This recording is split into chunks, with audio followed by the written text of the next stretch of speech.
So hi, my name is Olesia and today I am creating a new video which is being a great tradition of the late 2022, and now I thought that okay, I can continue doing it. I would like to train the filmmaker skills, or at least how to do a lot with a little, like use the equipment that I already have and try to create something out of it. So that's the idea with how far I'm decided to go with those videos. That's good you're here, good to see you, and I hope you stay around.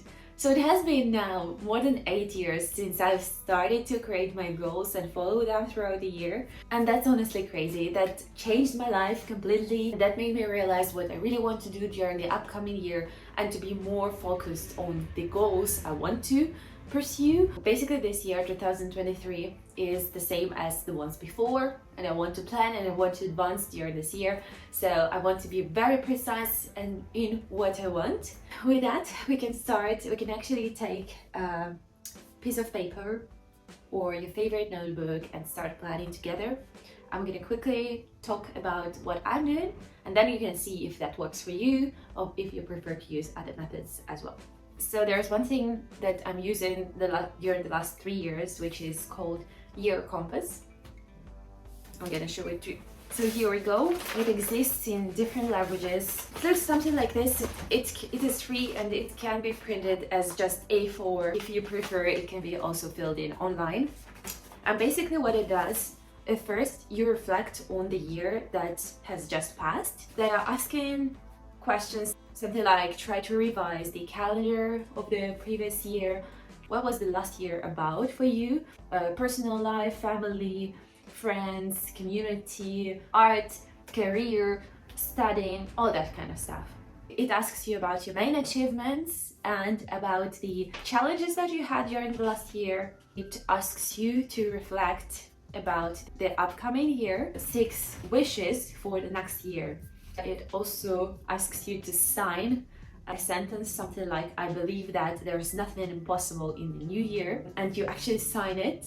So it's like official. I find this planner very uncomplicated, you know, it takes not much time to fill it in, but at the same time it can also give you some prompts to see what your goals can be during the next year. It doesn't ask you to write down 3 main goals, right? But it makes you reflect on what can be done. I like to do it in several separate sessions. I take my diary. All the time I'm trying to create these triangles because I have 3 main goals. They create a triangle, which for me is something very sustainable. I guess motivation is always about little tricks, little visualizations and metaphors. Spirituality is not my main approach to life for sure. I believe a lot more in hard work and perseverance. However, I always find it helpful to focus on mental images of what success is and to use metaphors in order to make concepts more accessible. This is the reason why I always visualize the triangle of 3 main annual goals. The one above is the priority, the 2 others the foundation. They balance out the system and make you more stable. The 3 goals for me are usually related in a sense that altogether they create a better me. They balance out each other, and that should all be my main focus for some time of the upcoming year.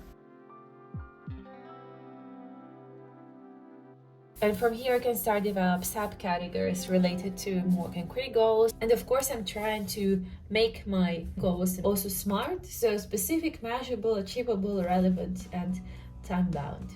Basic technique from self-management gurus, but it always works. Here's a quick remark. I recently read about vision.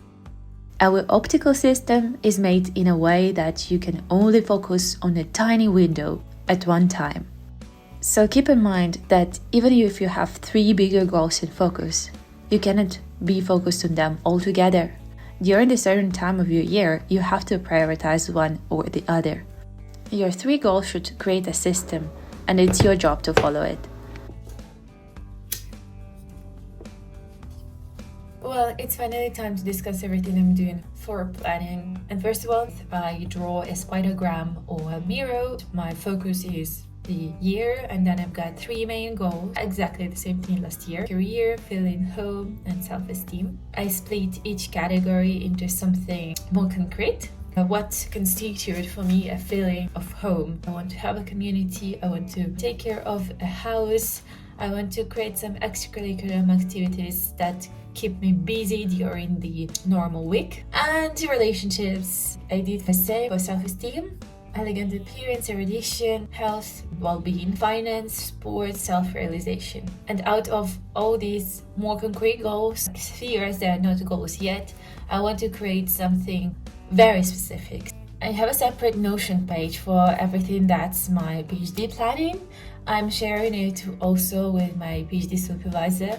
I'm still figuring out how to plan my PhD program properly and at the same time how to plan the project properly, because for me those are 2 different things. You can open each toggle and just see what to do. Cool, and now we're done with this. To wrap up this quick talk about goals and goal setting, I also do something that I call impossible goals. Last February, I tried to create a list of goals that seemed completely impossible for me. Something like get 1,000 subscribers on YouTube, or read 12 books in a year, or buy an expensive bag, or it can be something very humiliating at the same time. It could be something that you consider is cool and great, but you think it might not be a priority, or life is long, right? You're gonna have time to do it. Something between goals and dreams, that fluid thing. It's never the focus, but it's something I kind of want to have in my life, and experiences or things. And weirdly enough, when I created them, it's been less than a year. I'm revising it, not every day, not at all, like maybe once in 2 months. But I've actually crossed out many of the goals that I previously written. Honestly, I never thought I would do it. Just having them in front of my eyes, it made a huge difference. Well, I guess that's gonna be it for today. Thanks for being with me, thanks for your views, and then also subscribing to my channel. And it's been a great journey that I started last year, and hopefully I'm gonna be consistent with creating videos and uploading them regardless of my subjective quality, because it's learning by making, right? It always is. Thanks again, and I'll see you in the next video. I wish you a great goal setting and happy new year. Bye! Have you ever thought of putting your cup of tea on the radiator in order for it to stay warm all the time? It's a life hack that I found out by accident, and now I'm absolutely loving it, so highly recommend this. Okay, so I've got so many things to discuss.